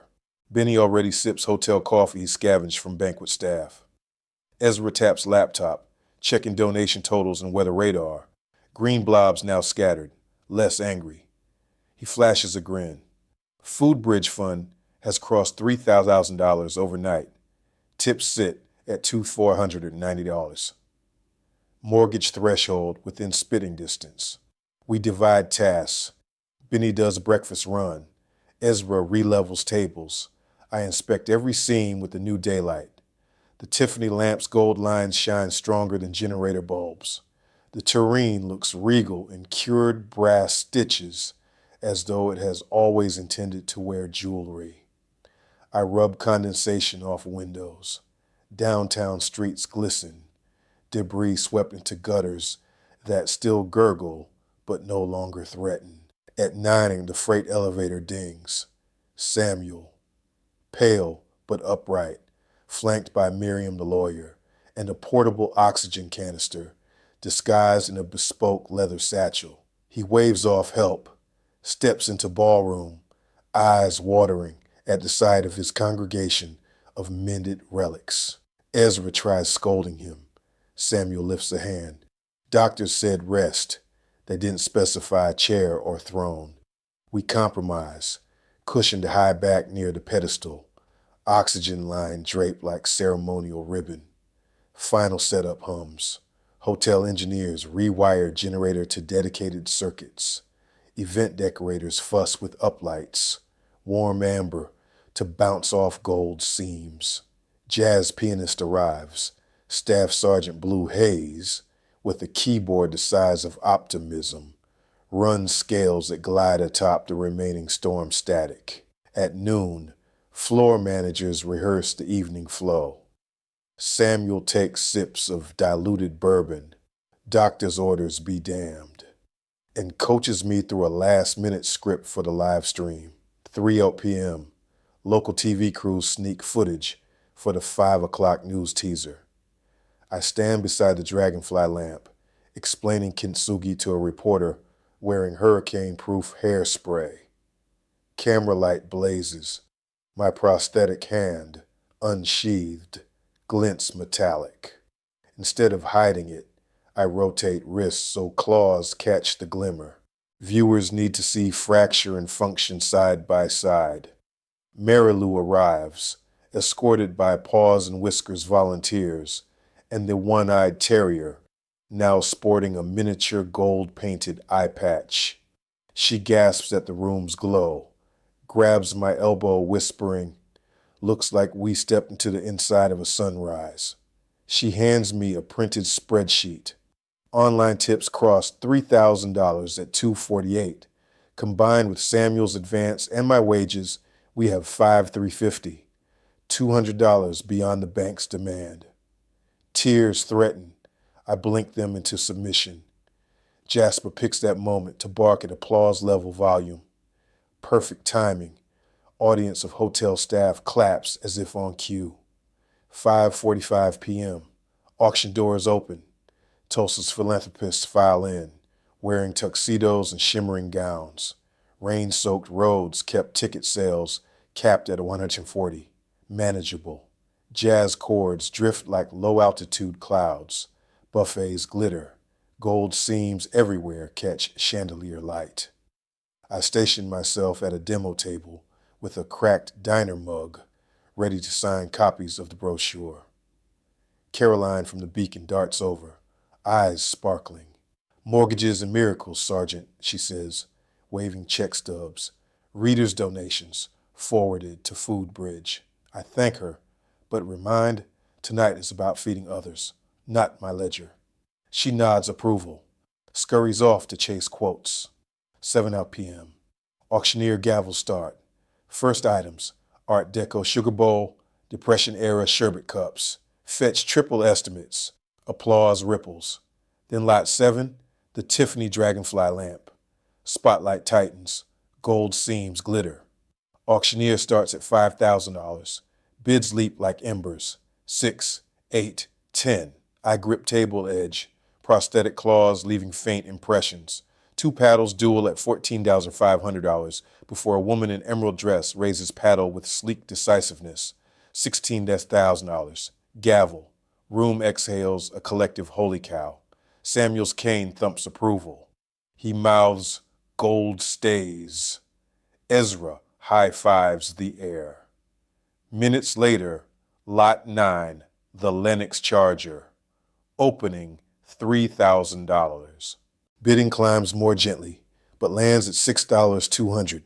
Still enough to stock Food Bridge Pantry for 3 months. Ms. Whitmore wipes tears, tells local news the plate finally fulfilled its destiny. In quiet corner between lots, Miriam signs a cashier's check transfer, $2,700 from tip pool to First Prairie Mortgage.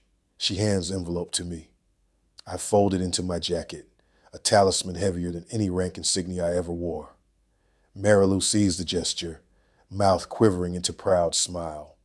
9:30 p.m. Auctioneer closes with record total $74,500.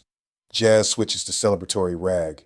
Donors toast Kintsugi, toast Samuel, toast veterans who fill seams with courage. I slip outside onto the 12th floor terrace for air. Tulsa's skyline, scrubbed by storm, twinkles like someone shook the cosmos, and pieces landed right side up. Samuel joins me, cane tapping, oxygen hiss, underscoring silence. "Legacy is continuity," he says, eyes on city glow. "Tonight you inherited that lamp's wings." He extends a small velvet box. Inside, a brush with ivoried grip, etched R. His first kintsugi tool, for when cracks need new hands. My prosthetic claws cradle it carefully. I promise to keep seams shining. Behind us, ballroom laughter swells. A choir of plates reborn, debts delayed, cupboards to be refilled. Storm clouds long gone. Only gold lines remain, spelling future paths across every fracture they touch. Sunday dawn paints Tulsa in rose gold after the storm's long bruise. For the first time in months, my phone alarm registers as music, not mortar fire. Jasper, promoted to chief wake-up officer, licks my stump as if taste-testing victory.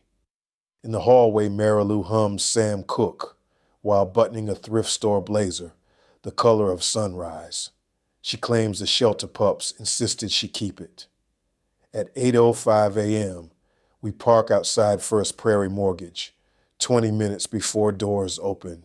The building is dull beige, a bureaucratic bunker set between a cash for gold shop and a vape lounge. Yet in my pocket burns a cashier's check for $2,700, the precise figure Miriam and Samuel cobbled together after last night's dragonfly bidding war pushed tip totals over the cliff. The remaining money earmarked for Food Bridge already wired at dawn. In my other pocket, a letter from the auction board praising Master Restorer Floyd Johnson. Letters and numbers have never felt so physical. We sit in the truck cab listening to windshield wipers sweep phantom rain. Mary Lou grips the steering wheel, although vehicles in park, a habit from years of controlling at least something. Her breath fogs glass. We pay, keep the roof, and start clean, she murmurs, almost asking permission. I nod but feel quake under carbon knee pad. Survival mode rarely shuts off cleanly. 9 a.m. sharp. Doors click open.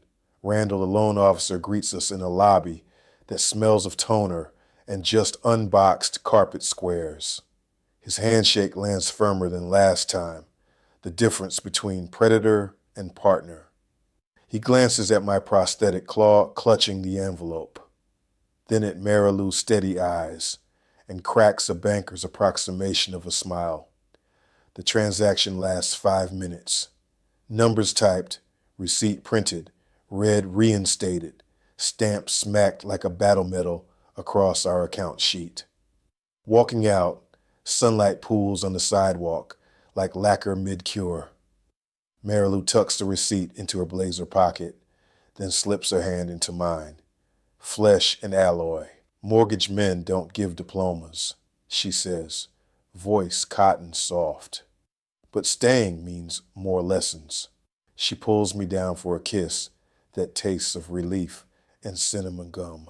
Halfway to the truck, a cluster of teenagers with iced coffees do a double take. One girl points. That's him, Kintsugi Vet from TikTok. My heart stutter steps. I didn't know Caroline's article spawned a viral remix. I prepare for awkward selfies, but they simply wave and shout, "Your seams are sick," then hustle into the vape lounge giggling. Sick equals cool. Seams equal signature. I grin like a rookie. We decide celebration requires waffles, so we detour to Benny's place. Benny, eyes red-rimmed from closing shift, greets us with maple syrup high fives while the house band, now drummer fit again, serenades the brunch crowd. Benny thrusts a local newspaper at me.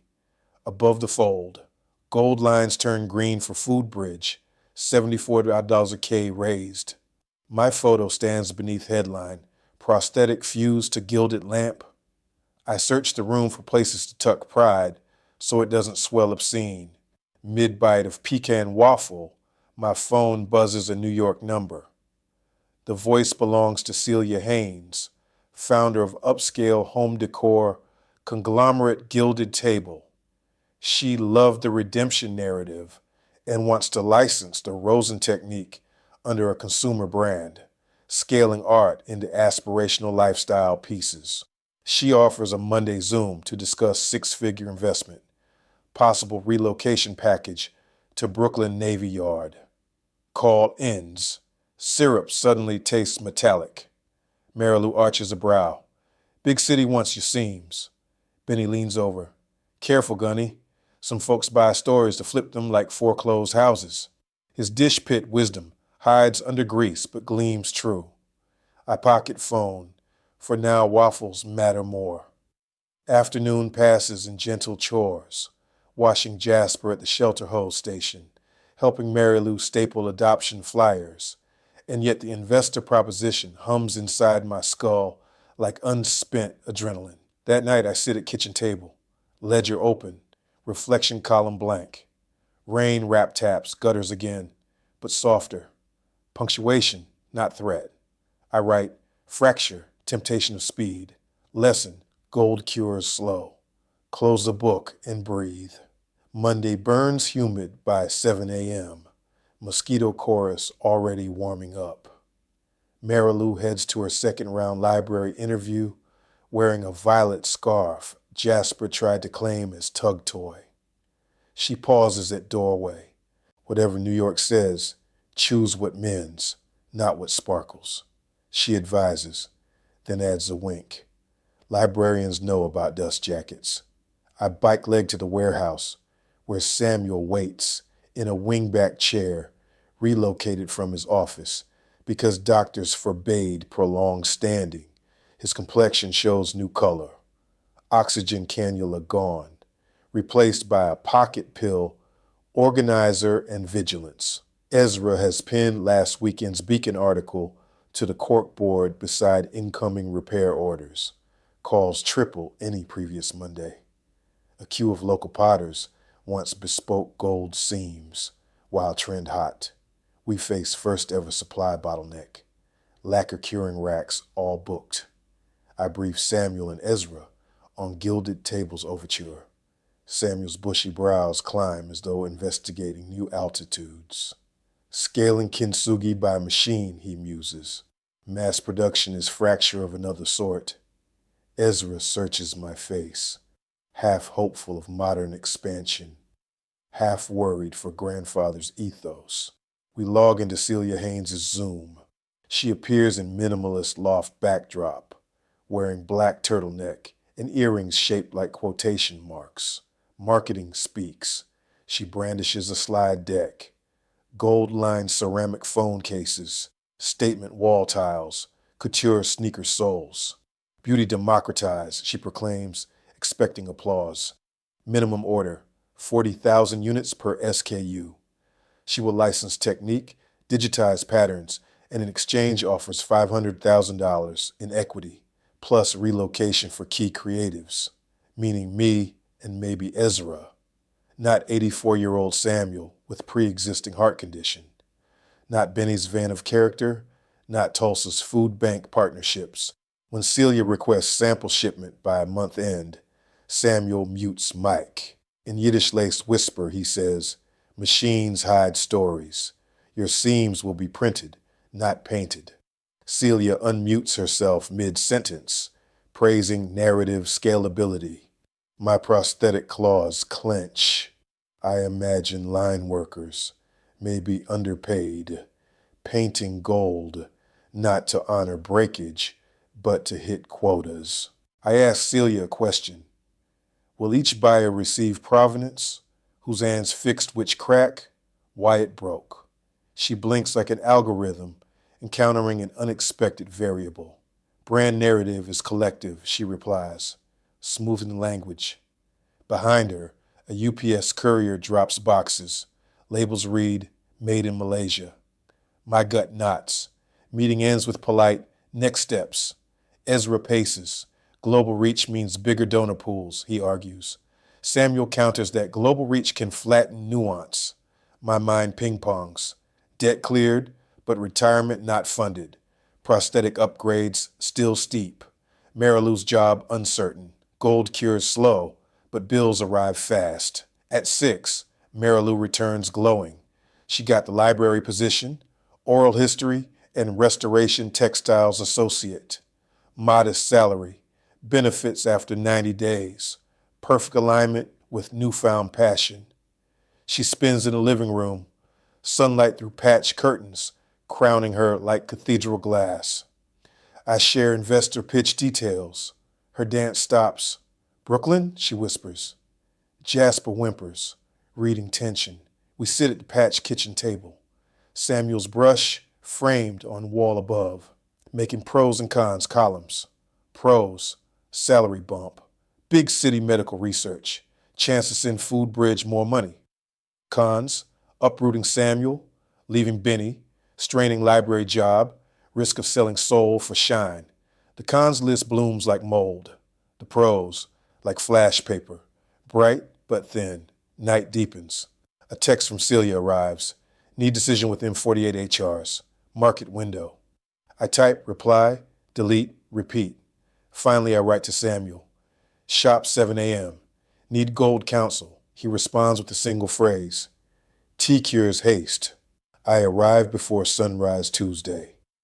Almond-colored light sneaking through storm-clean panes. Samuel sits at the long workbench. 2 mugs steaming. He motions me to one. Gunpowder green. Calms cannons, he says. On the bench lies the very first bowl he ever repaired. A 1938 wedding gift, cracked from immigration voyage. Seems dull now, brass fading, but sturdiness undeniable. Art and commerce wrestle, he begins, fingering the bowl. Commerce chases replication. Art chases revelation. You stand between. He folds my prosthetic claws over the bowl. Question is, can you guard revelation while courting survival?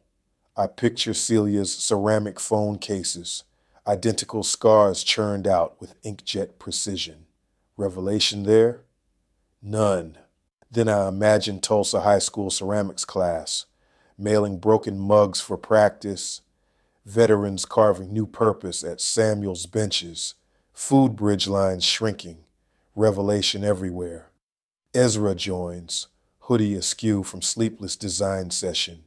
He unrolls sketches, seam line, a veteran artisan program, 12-week courses turning damaged local pottery into auction pieces. Profits split between veterans and Food Bridge. He wants regional chapters, maybe one day national, but led by craftspeople, not factories. Samuel's eyes glisten. Legacy that scales by hands, not machines. He signs a document Miriam drafted. Transfer of 30% ownership each to Ezra Rosen and Floyd Johnson, effective immediately. Workshop now ours to steer. My throat locks, prosthetic palm trembles. We still need capital. Benny solves half that by announcing at breakfast he's mortgaged his paid-off Harley to lease the empty storefront adjacent to the warehouse.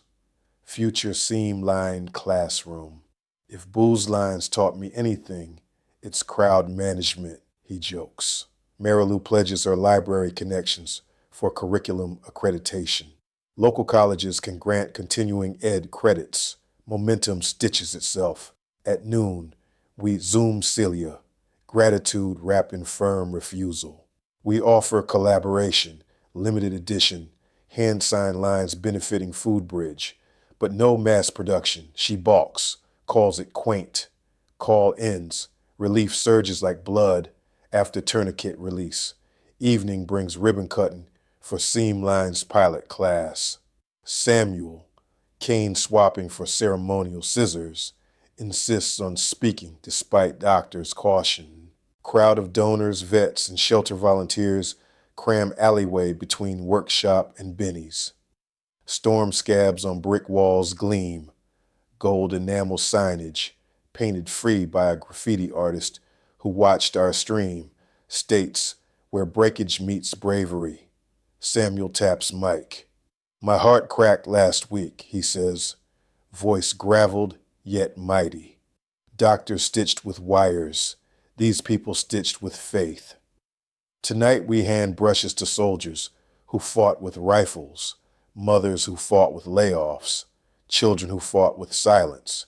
They will paint seams so bright, the thunderheads blush. Applause thunders. Ironically, sky stays clear, as if storms honor retirement. First class begins right there. 12 participants, ages 19 to 72. I demo on Benny's diner mug. Same refill faith. Handshakes once, but applause steadies it. Students lean in, eyes reflecting gold grains like constellations. Somewhere in the back, Caroline films. Within hours, her clip will seed hashtags, share a seam line, share gold heels, across feeds. When night settles, we gather at our reclaimed oak kitchen table, now sanded smooth, oil rubbed, ready for decades of elbows. Marilou places the Dust Bowl Linux charger in the center, loaded with her grandmother's peach cobbler. Samuel, Ezra, Benny, Gloria from the line cook crew, Blue the pianist, even Ms. Whitmore join. Jasper circles, tail wagging Morse code of joy. Before we eat, I tap my glass. To seams, I say, may they remind us wholeness is not factory fresh. It's battle-tested, storm-washed, and streaked with gold.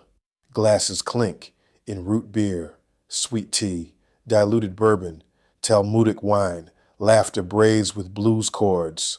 Blue idly picks on an unplugged keyboard. Lightning flickers far away, heat lightning, harmless, painting seams of light across night sky. I remember the ledger column still blank. Final fracture. I decide none. Instead, I write mentally. Life cracks. We mend. Period. After guests leave, Marilu and I carry dishes to sink. One slips from her sudsy hands, clangs stainless steel, unbroken. She laughs until tears track cheeks. I catch her waist, prosthetic claws careful but confident. Jasper barks approval. Outside, cicadas tune summer's closing hymn. I move Samuel's ivory brush to a shadow box above the door. Frame engraved, stretch, don't snap. Tomorrow we'll draft lesson plans, apply for nonprofit status, maybe repair the cracked stemware Benny busts each Sunday rush. But tonight we stand barefoot on hardwood lacquered by moonlight, listening to the quiet roar of a house no longer threatened by foreclosure or silence. Gold doesn't shout, it glows, and in that glow, our story ends, not sealed, but cured long enough to hold whatever weight the next storm sets down.